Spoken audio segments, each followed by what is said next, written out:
This is the world's best can opener, made in the USA, made by vets. So let's get to opening this guy. Wow.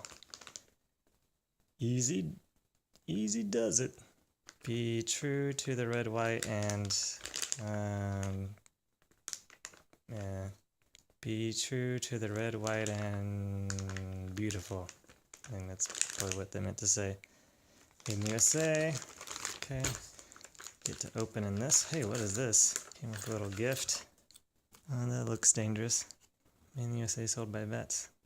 This looks like a mini can opener. Oh, this is pretty cool. Save 15% at OSA USA with code can opener. Let's get this guy out.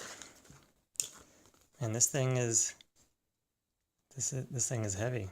I feel like I haven't felt something this quality in many years. I don't want to tear the cardboard. That would be.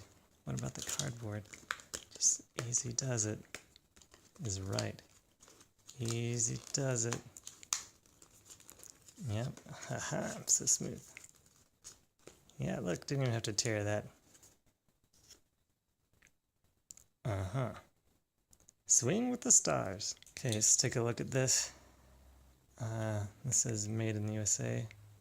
Looks like it's already getting some fingerprints on it for me. That doesn't really matter. Smooth. Oh yeah, that feels great. And this thing has a can-do attitude. Yeah. So far looking good, no problems here. I'll come back in a year and give another review on it. So, in the meantime, have fun with this thing.